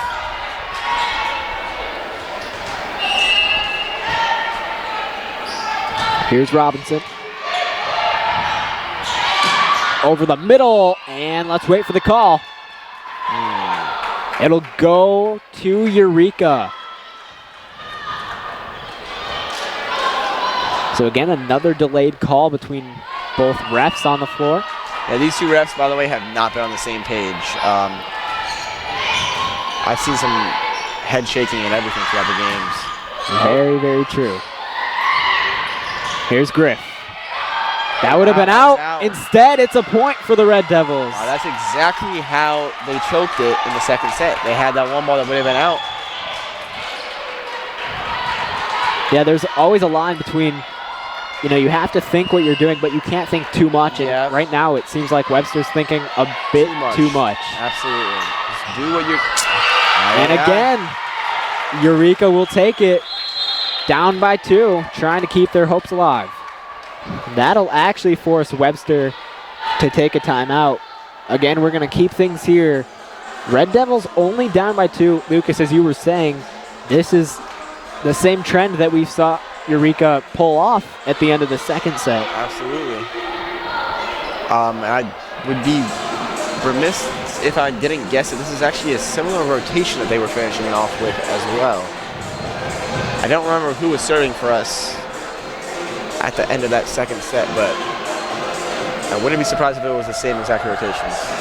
Yeah, and I'm sure Coach Ray down on the floor, I'm sure he realizes that, and he's trying to keep things just similar and try to allow Eureka to make another late comeback here. There's a look at all of our great fans coming out to support Eureka for senior night. Again, our last just missed us. last broadcast of women's volleyball of the 2025 season. It's been a fun ride. Oh yeah, been a fun ride this season. I've enjoyed my first year here. I was gonna say I honestly forgot it's only your first year. Yeah. Just blew in from Jersey. So both teams ready to continue. It'll be Caitlin Robinson trying to keep Eureka alive here in set number 3. Great swing kept up. Reset. Company with the kill, and Eureka stays alive. Alyssa Company, 6 kills in this game. Did I hear Atlanta Falcons Patriots Super Bowl? Red Devils down by 1. Outside, good block, and Eureka ties it up. Nagel on senior night. I mean, Caitlin Robinson deserves a trophy if they win this game, because getting, 6 serves in? More, no. I think she went back to the service line when it was, 17 and or 18 to 20 something. I mean, she's gotten her last 6 or 7 serves in a row. Yeah, and a lot of people don't realize that play from Nagel doesn't happen unless Robinson successfully hits it over the net on the serve. Yeah, because when the other team has 24, a missed serve is a loss. That's it. It's game over. You have nothing to do, right? And, I mean, getting those serves in, and not just getting them in, but getting them in and actually getting the other team maybe a little bit out of the system, a little bit uncomfortable, it's not easy. Yeah, Nagel has shown up a lot here on senior night. 3 kills tonight, 4 points. She, hasn't been able to increase that hitting percentage, but she's definitely making an appearance down on the floor, especially when it matters. Absolutely. So both teams tied at 24. This is the same exact thing that we saw between both sides at the end of set number 2. Eureka trying to make that comeback and grab the lead even, win this set. Oh yeah, I'm very curious to see what happens coming out of this timeout, because this is going to be a real interesting one. So both teams back on the floor. Again, here's Caitlin Robinson. She's been very consistent at the line. Over the middle. Another good serve. There's a swing lure. Mattis is there. Griff gonna have to use the right hand, and it's inbounds. Eureka grabs the lead, 25-24. 1 point away from winning set number 3 in what could be one of the better comebacks we've seen. Molesky keeps it alive. Lewis over. Robinson, Company wanted to go for the slam. Instead, they reset here. Floater to Griff. They're going to reset. Here's Company. In. And it's a point for Eureka. They win set number 3. That was very close, but it doesn't matter. Eureka wins set number 3, 26-24. Same score as the end of set number 2. They now lead this one 2-1. But we're going to take a break. Stay tuned for set number 4 as Eureka looks to close it out. Again, right here on ECTV, live from the City Blue Technologies broadcast booth. The airwaves just got a refresh, and you need to spin your dial to 103.1 to find out. EC 103.1 is your latest and freshest option at your disposal, with the latest alternative rock hits, new personalities, and live sporting events at Eureka College. With an award-winning pedigree, EC 103.1 will quickly be the only thing you want to hear on your radio. Now on the FM airwaves and streaming globally on iHeartRadio. EC 103.1, your rock alternative. Did you know toner powder is actually powdered plastic, and Americans consume 100 million pounds of it each year? Epson Workforce Enterprise AM series printers are powered by simple, smart, and clean precision core technology, doing away with waste-making laser printer designs and parts that end up in landfills, so you can experience less wasting, more saving. Your Epson Business First partner is City Blue Technologies in Peoria, Eureka College's official partner for sustainable printing. There's nearly 678,290,000 kids under 5 around the world. But what's so important about being 5? A lot, it turns out. Children who live to age 5 are twice as likely to reach adulthood.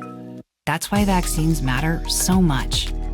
For 40 years, Rotary and partners have delivered vaccines globally. Like here, and even here. Impressive, right? But 12.5 million children are still totally unvaccinated. Rotary knows we can find them.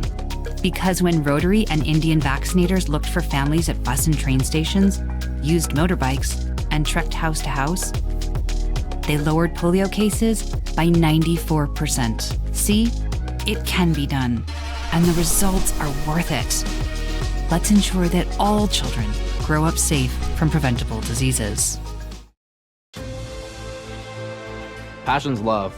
Passion is love for what you do. Because I think when you face challenges, it comes down to how much you want it and how much you love it. Passion is what keeps you going forward. Seeing so many people that were like-minded and so hardworking in their sport and academics, being surrounded by like-minded people makes you want to be more passionate. I think it pushes you to a different level that maybe you didn't think you had, and you can do the best of both worlds and love all of it. Red Devils have won back-to-back sets, and we get ready for set number 4. Again, you're watching ECTV live from the City Blue Technologies broadcast booth. Matthew Swan, my broadcast partner Lucas Norcavicius, bringing you tonight's coverage. Both set number 2 and set number 3, Eureka trailed towards the very end. Webster needed just one more point to win both in what could have been another 3-0 sweep, but Eureka didn't give up. They stayed in the game, and they came back, won both sets. They now lead this one 2-1, and they try to close it out here in set number 4. Lucas, what have you liked from the fight from Eureka? I mean, I think that it's showing me that they clearly have found Webster's weakness, right?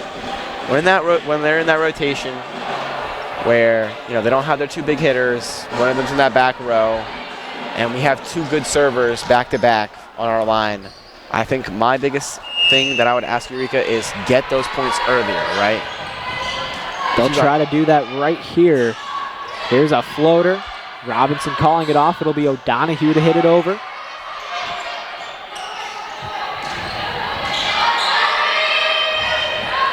Company perfectly set. Good dig by Bach.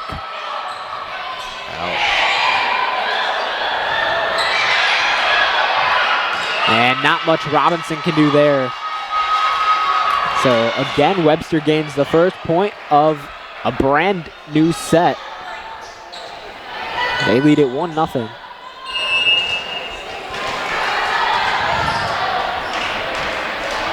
Here's McGrath. Good serve dug out by Lyra Mattis. Company with the swing and the kill. She picks up her 8th of the night.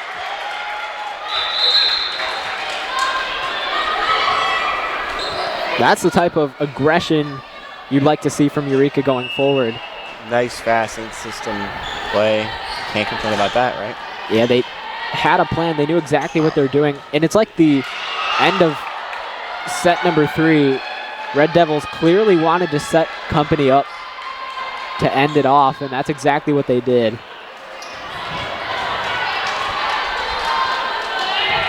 So Webster 2, Eureka 1.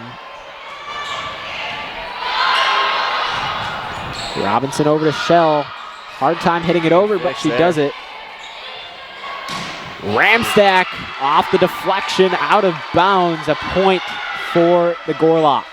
So actually, the ruling is whenever you're hitting the ball over the net, it has to cross the net through the insides of those 2 antennas that you see there. Yeah. Here's Shell, right hand. Zablonski unable to get the kill.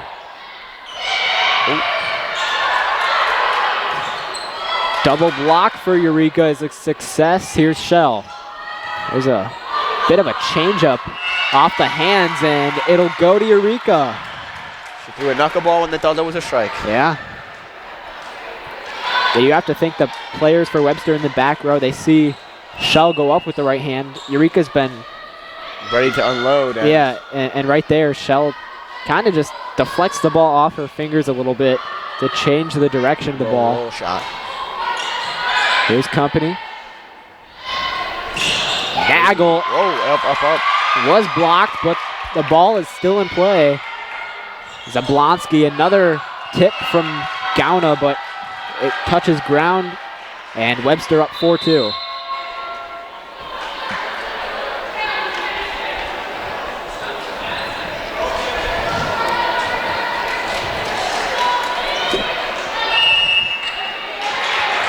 So it's Delaney Morio to serve. She played in 31 matches last season. Here's a floater from Gauna. Set. Robinson. Oh, back to Gauna over the middle, no good. Lewis, here's the right hand from Stanford, still in play.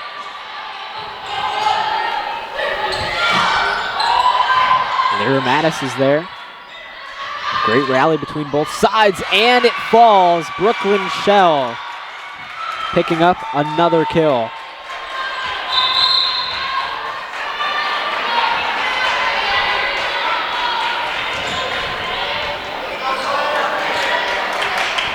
So Eureka only down by 1. Here's Claire Schaffner.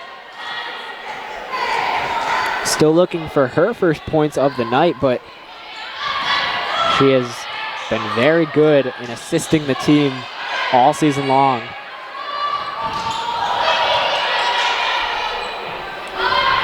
Lewis over to Zablonski. 2 hands into the net.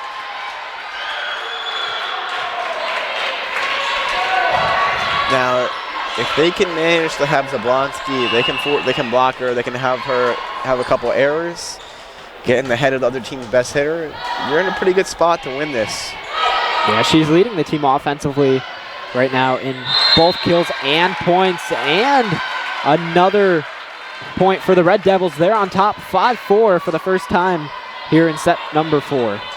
See, it's a good thing as a player when it's very clear that you're the best option on the team. It's also a little bit of a negative because, you know, you feel like you really have to step up and you have to do a lot more than you probably should have to for your team. And when you make those mistakes, it's a lot more psychologically damaging because in the back of your head you're thinking, well, if I can't do it, who's going to, right?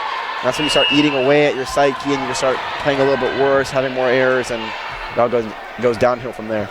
Yeah, and we saw the Gorlocks pick up on that against Alyssa Company early in the first set. Absolutely. As the Red Devils kept giving it to Company, but the Gorlocks caught on early. All of a sudden, things have changed. Eureka 6, Webster 4. Here's Gauna with the kill. Red Devils extend up by 3.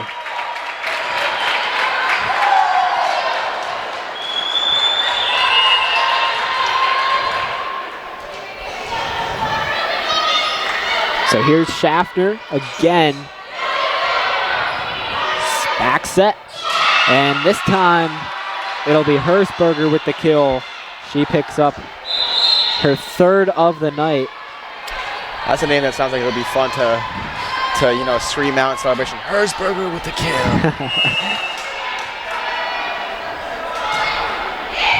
Ooh. And Lyra Mattis with some misjudgment. Those aren't easy plays either. You have to be aware of your surroundings and know where that line is. So everyone at home is seeing it from a side view, but the serves that are primarily used, especially in the women's game, are float serves, and those balls move up and down and side to side, so it's really hard to gauge where it's going to land. Shell blocked, but it goes back and forth and falls for the Red Devils. 8-6, they lead it. It's a bump kill right there. Yeah. Right now is where they need to score, I mean, at least 4 points you'd like to see. I'm convinced that we take a look at sets 2 and 3. I'm convinced Eureka waits on purpose to start to make a comeback. They just do it for the fans. Yeah. Here's a swing and the kill. Maggie Stanford. Now, I don't know what changed since the first set, but Eureka has appeared to be a completely different team, winning sets 2 and 3, and right now up here in set number 4. Still in play, Lyra Mattis able to hit it over, and miscommunication between the Gorlocks. That'll get the fans wild up. I mean, one huge difference is, you look at the first set, you're down 13 points, the ball is dropping in front of you. You know you can dive, you know you can get it. You know, you're a player, you're thinking in the back of your head, do I really want to dive, put my body on the line to cut the deficit down to 13 to, 22? But when the game's close and you have those juices flowing, that's where you have those crazy plays, those crazy digs. Gorlocks able to keep this one alive. Here's Griff. Ooh, nice guy. Webster resets. Here's a swing, too strong from McGrath. Eureka now up by 3.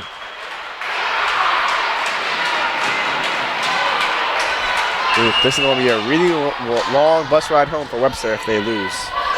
And it'll be a really exciting senior night for Eureka. Absolutely. If they can pull it off. Great block still in play, and it was close, but this one's going to go to the Gorlocks.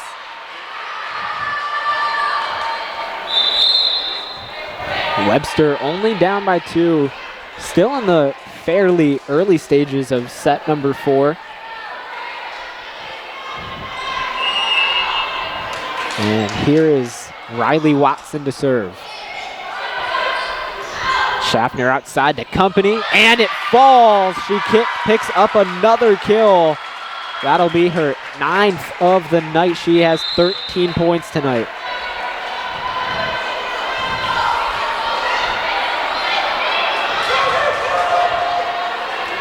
And there's, again, Claire Schaffner, who was just subbed out. Not a name you'll see too much on the stat list, but she makes a very big impact for this Eureka team as they pick up point number 12. That'll cause the Gorlocks to take a timeout. And we're going to keep things here. Red Devils up by 4. Like I said, winning set, they dropped the first set, win set number 2, win set number 3. And here in set number 4, I mean, the energy level is different. Oh, yeah. You got the crowd involved, but like I said, I mean, if there was like a MVP or man of the match or woman of the match trophy for tonight, I mean, I'd say Caitlin Robinson has to get it, especially if she comes out of this timeout and gets a couple more points from that service line. It's a big game, big series tonight from her. Yeah, a lot of these plays don't happen without Caitlin Robinson successfully serving each and every time. And there you can see, again, Coach Ray.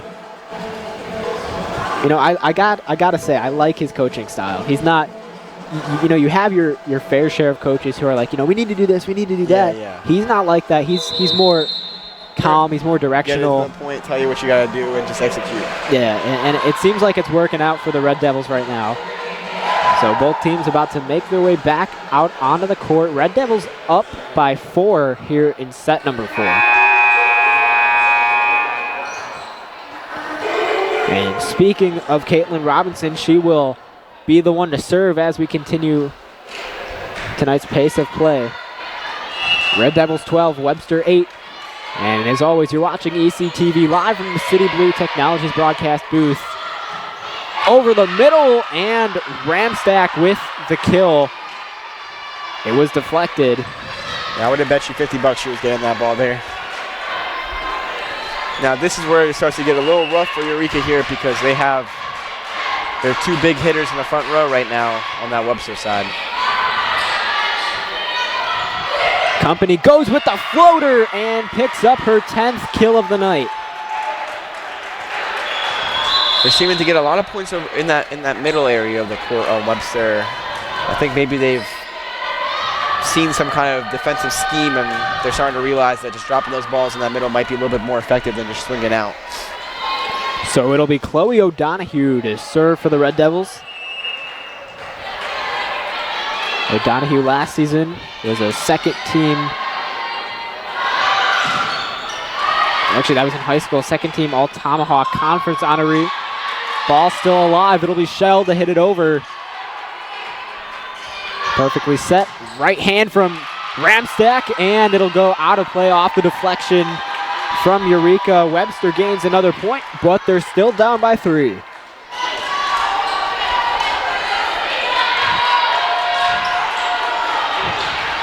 Still, the hopes are in Eureka's favor. Here is Tarlos. Nice pass. And a good decision there from Carly Hersberger with the 2-hand slam. Puts it down to 2.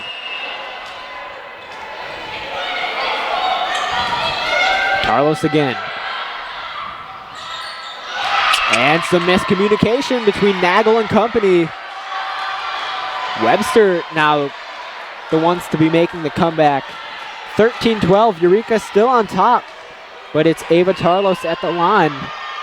Eureka's doing their best Webster impression right now. Here's company, right hand, not able to get it to fall. Outside, and the kill for who else but Zablonsky. Gorlocks tie it up at 13. And they look to take the lead. It has been quite some time, but a service error will put Eureka back on top.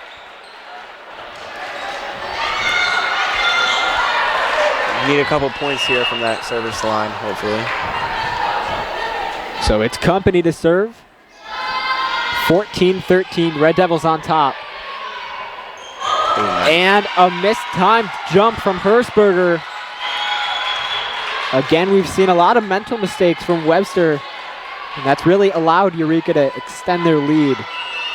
I'd honestly give that error more to the setter even than the hitter. Seems like she set the ball a little bit too high there.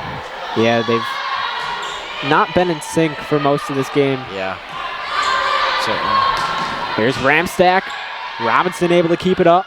Uh-oh. And miscommunication between Company and O'Donohue.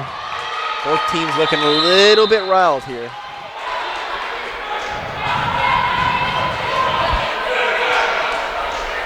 Eureka 15, Webster 14. Red Devils trying to beat Webster for only the second time in program history. Robinson over to Shell, right hand. In.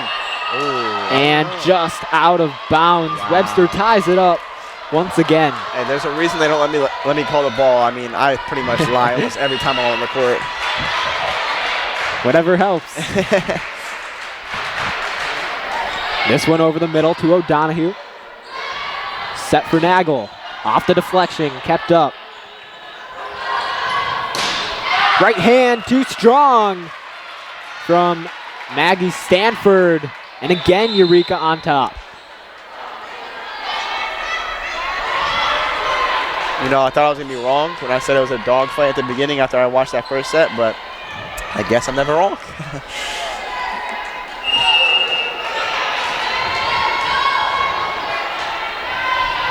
They have a bit of a photo finish this game. Schaffner on the service error. That'll tie things up at 16 again. Just a lot of back and forth between both sides.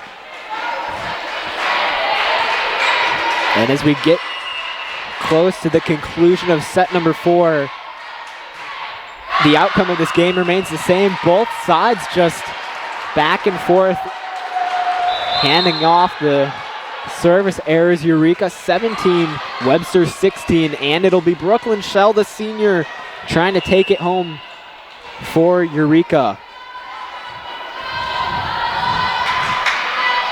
Over the middle, there's Lewis. And another trick play on the second hit. It's Morio with the kill. It's worked every time, as we were talking about earlier for the Gorlocks. Red Devils still have yet to catch on. 17-17. There's Vang. Over the middle, Gauna with the floater and nearly getting it to fall. Griff. Here's a slam blocked, and it'll be a point for Eureka. There was some contact in the net. 18-17, Red Devils on top.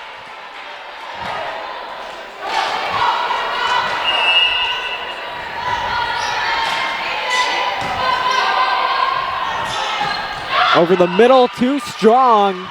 Off the hands of Tarlos.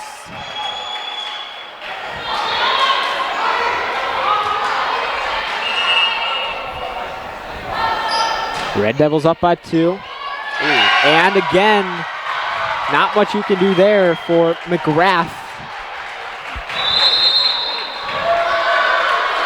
That'll force Webster again to take another timeout. Eureka 20, Webster 17, and we are going to take a break this time. You're going to want to stay tuned for the conclusion of set number 4 right here on ECTV live from the City Blue Technologies broadcast booth. Did you know toner powder is actually powdered plastic, and Americans consume 100 million pounds of it each year? Epson Workforce Enterprise AM series printers are powered by simple, smart, and clean precision core technology, doing away with waste-making laser printer designs and parts that end up in landfills. So you can experience less wasting, more saving. Your Epson Business First partner is City Blue Technologies in Peoria, Eureka College's official partner for sustainable printing. We welcome you back into the City Blue Technologies broadcast booth for the conclusion of set number 4. Matthew Swan, our broadcast partner Lucas Norcavichus, bringing you tonight's coverage And Eureka here in the fourth set, up 20-17. Again, right now the Red Devils won in 39 overall against Webster. The last time Eureka beat Webster, which was also the first time in program history, was just last season, September 17th, 2024. That one went into 5 sets. Eureka looking to repeat history here. Schaffner calls it off. Here's Griff. 2 hands to hit it over. The slam from McGrath, no good. Webster resets here. McGrath calls it off, right hand.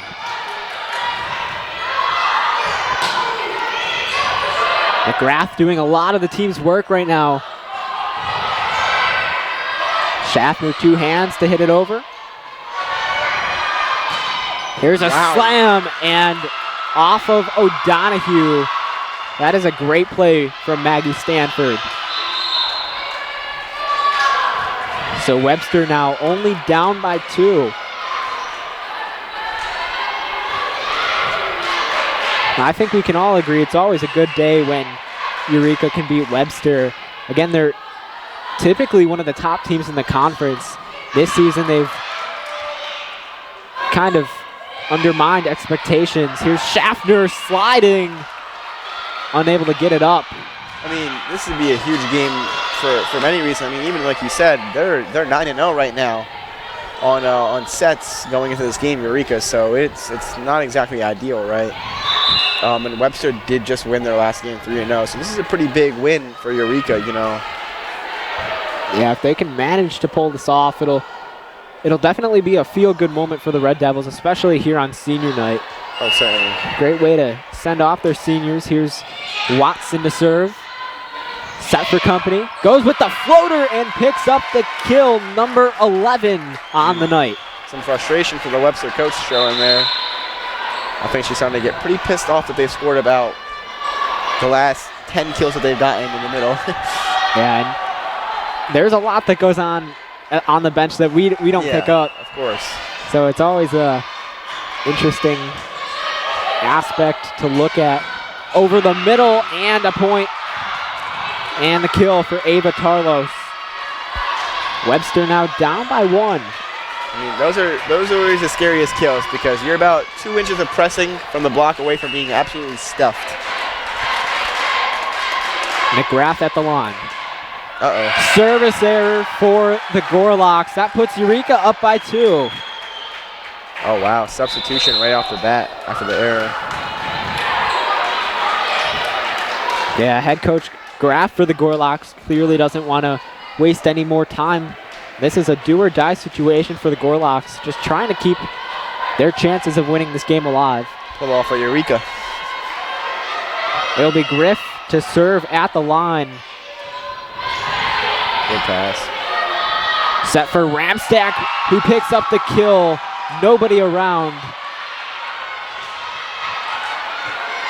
And that'll be her 13th kill of the night, as she's now hitting for 500%. Here's one way too strong for the Gorlocks. Eureka extends now up by 2. That's the biggest difference between what Eureka and Webster did. I mean, Eureka, when put in the situation, they got their serves in. Webster missed 2 back-to-back, and that's the difference between a comeback and a loss. Here's company. Zablonski able to keep it up. She's going to have to hit it over and hits it right into the net for a Red Devils point. They're 1 away from beating Webster for only the 2nd time in program history. Fans get more into it. 2nd time, senior night, packed crowd, last home game. Not a bad night. Here we go. Over the middle and into the net. The anticipation was there, but not able to execute the intended outcome. Let's see if we can get another error out of this Webster team on this serve right here. You can imagine they're playing with some extra pressure and extra chip on their shoulder. And it looks like another timeout for the Gorlocks. Again, we'll keep things here. Eureka 24, Webster 22. Lucas, obviously as a volleyball player, you probably have some experience in these types of situations. What do you think Webster's being told right now to try to keep their chances alive? I mean, I think that really it's going to start with just getting that serve in, right? But I think they're probably being told to watch the middle of the court, watch the tips. If they lose the game on a swing, that's fine.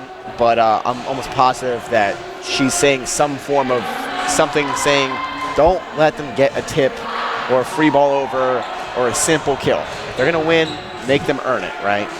Yeah, it's all about taking things one step at a time, going back to the fundamentals. Like you said, you have to make sure that you actually hit the ball over the net first, because without that, there's not really there's no much volleyball. else. Yeah, there's no more volleyball for the Gorlocks if that's the case.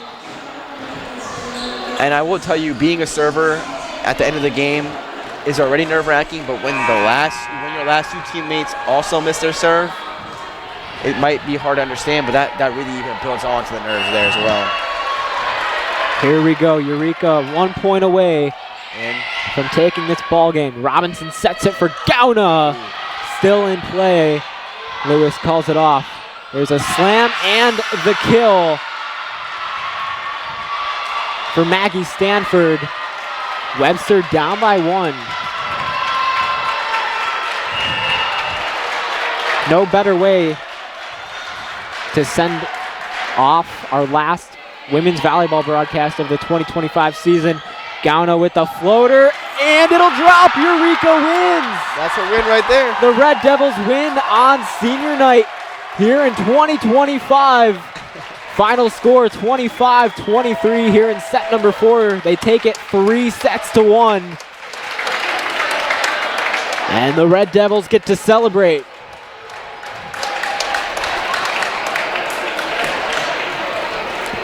One of the more competitive games we've had all season. And it ends in a win for Eureka.